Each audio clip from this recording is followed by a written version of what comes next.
हो आप? आज हम कक्षा 12वीं गृह विज्ञान में बचत को पढ़ेंगे। पिछली कक्षा में बच्चों हमने बचत का अर्थ, परिभाषा और उसको महत्व को पढ़ा था। आज चलिए हम पढ़ते हैं बचत के निर्धारक तत्व कौन कौन से होते हैं। तो बचत के निर्धारक तत्व है, पहला है कि बचत करने की शक्ति या योग्यता, दूसरा है बचत करने की इच्छा, और तीसरा है बचत करने की सुविधा। तो ये 3 तत्व हैं जो बचत के निर्धारक तत्व कहलाते हैं। अब आइए हम इनके आगे बचत करने की शक्ति या योग्यता क्या है देखते हैं। तो बचत शक्ति परिवार की आय और व्यय पर आधारित होती है।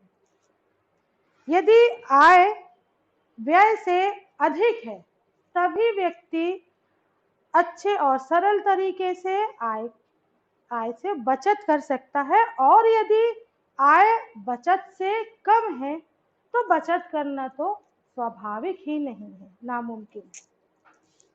तो बचत करने की शक्ति या योग्यता में परिवार की आय और व्यय का समुचित समायोजन बड़ा महत्वपूर्ण होता है। यदि आपका आय से व्यय अधिक है तो आपकी बचत करना मुश्किल होगा, और अगर आय अधिक है व्यय कम है तो परिवार या मुखिया आसानी से बचत कर सकता है। अब इसका सेकंड पॉइंट है कि प्राकृतिक साधन।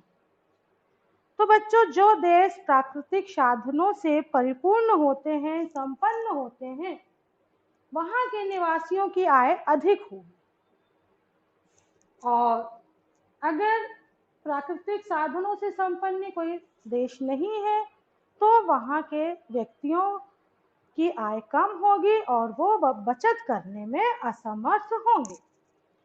अब तीसरा है अर्थव्यवस्था का स्वरूप।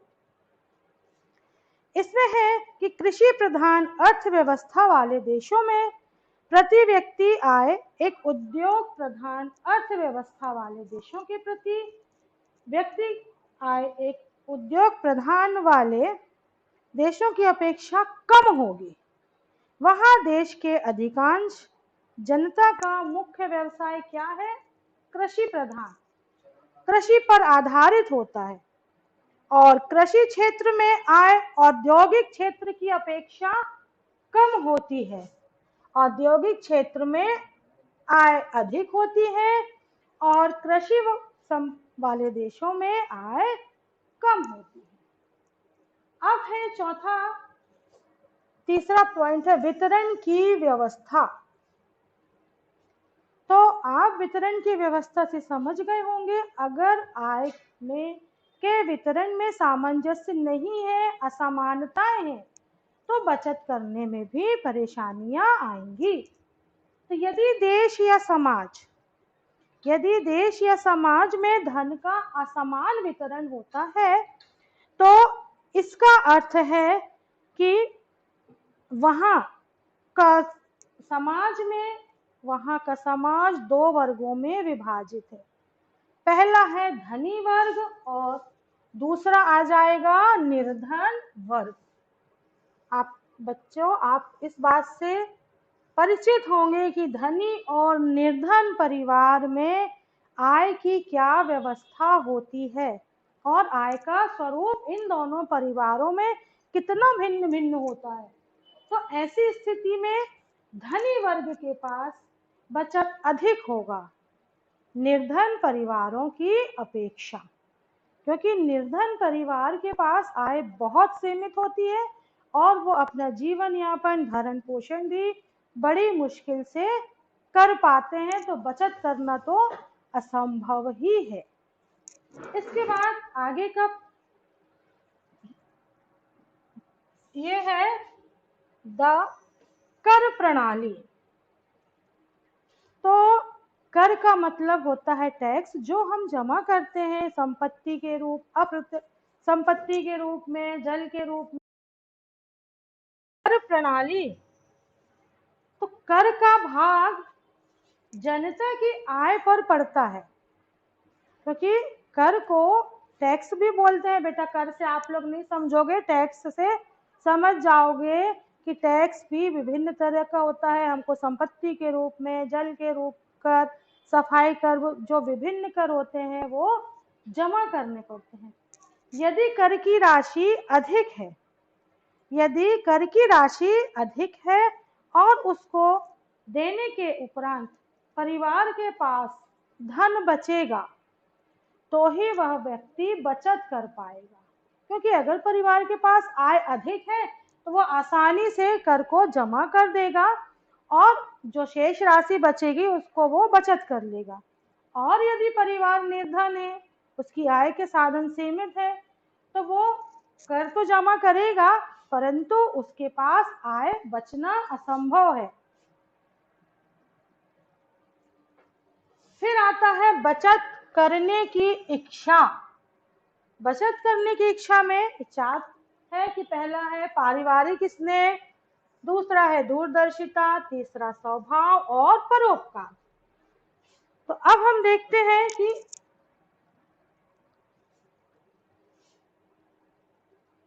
पारिवारिक स्नेह देखते हैं।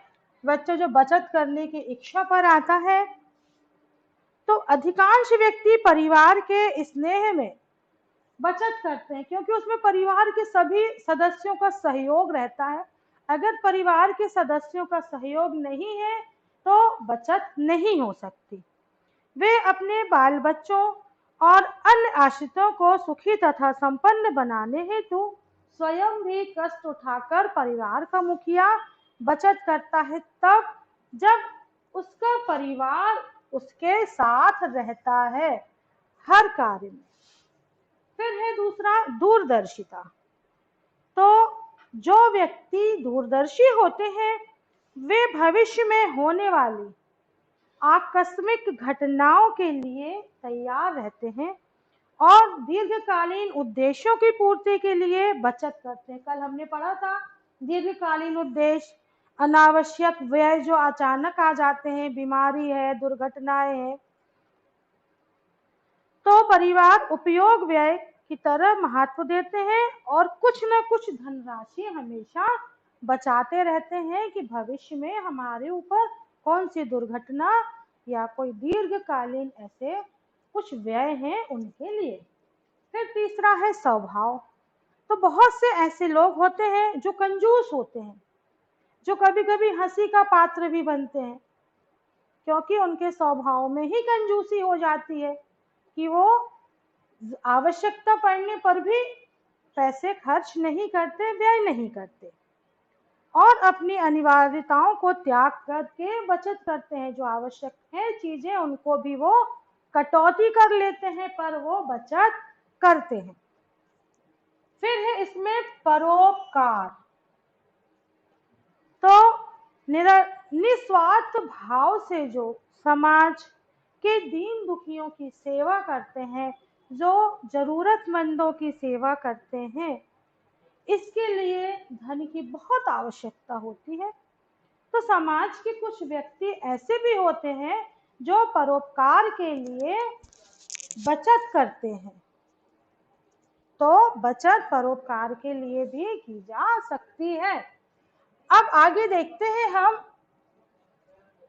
कि बचत की सुविधाएं कौन कौन सी। अगर हम बचत करते हैं तो इससे परिवार को या व्यक्ति को क्या सुविधाएं हैं।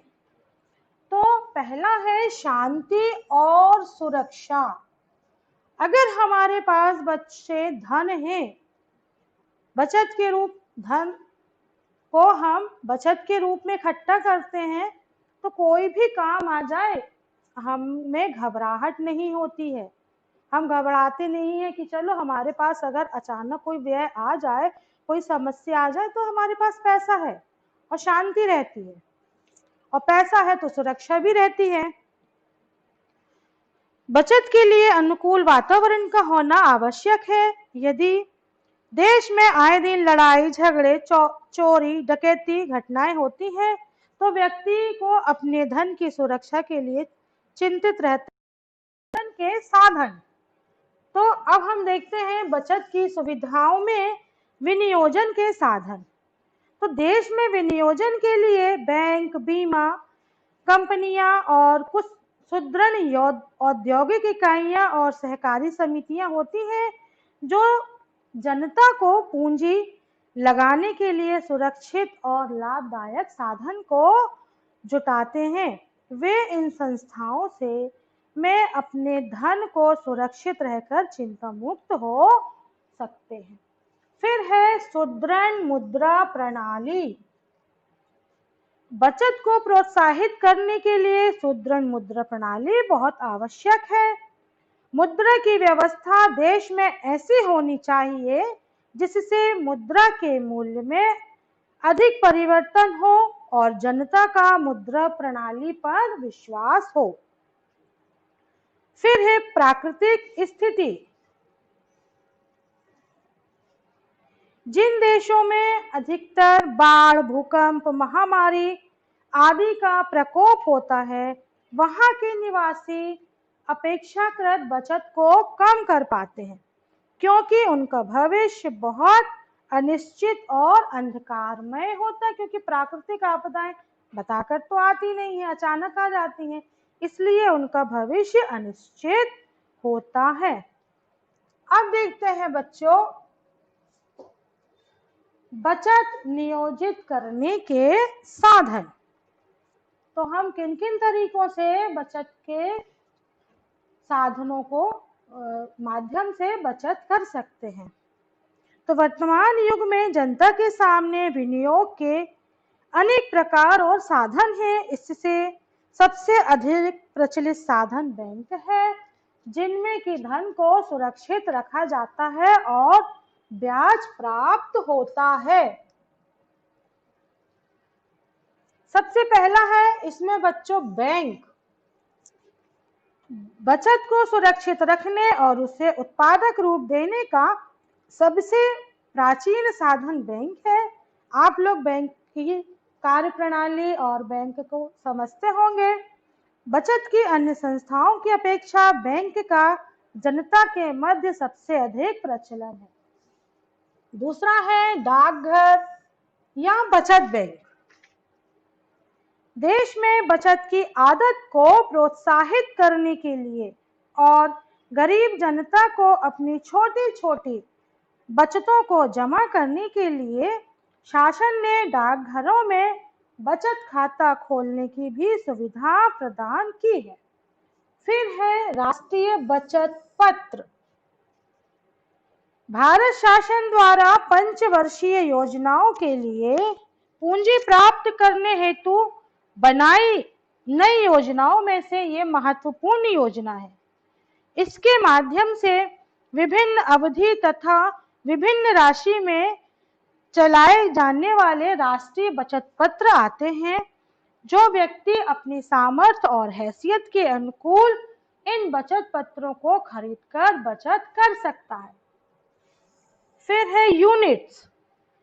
तो यह धन को नियोजित करने का एक साधन है। इसके द्वारा एक यूनिट का मूल्य निर्धारित होता है और कम से कम 10 यूनिट एक व्यक्ति को खरीदने ही पड़ते हैं। फिर है उपहार कूपन। उपहार से तो बच्चों आप समझ गए होंगे, आपको मिलते भी रहते हैं। आप कूपन के माध्यम से मिलते हैं कि नहीं ये मुझे नहीं पता, पर उपहार तो सबको मिलते हैं। उपहार देने के लिए बचत योजना में उपहार कूपन देने की भी सुविधा है और इस रूप में व्यक्ति चाहे तो छोटे बच्चों को भी उपहार कूपन दे सकते हैं जो उनके बड़े होने पर उनके काम आते हैं। फिर है ऋण पत्र। जनता से पूंजी प्राप्त करने के लिए कंपनी द्वारा ऋण भी निकाले जाते हैं। इसको आप लोग ऋण के माध्यम से नहीं समझोगे, इसको बोलते हैं लोन। कि लोन लेकर भी व्यक्ति अपनी आवश्यकताओं को पूरी कर सकता है और इन पत्रों के द्वारा जनता से कंपनी ऋण प्राप्त करती है और ऋण पत्रों पर ब्याज की दर भी निश्चित रहती है। फिर है बीमा। बीमा। तो बीमा में अनिवार्य रूप से बचत का एक बहुत अच्छा साधन है।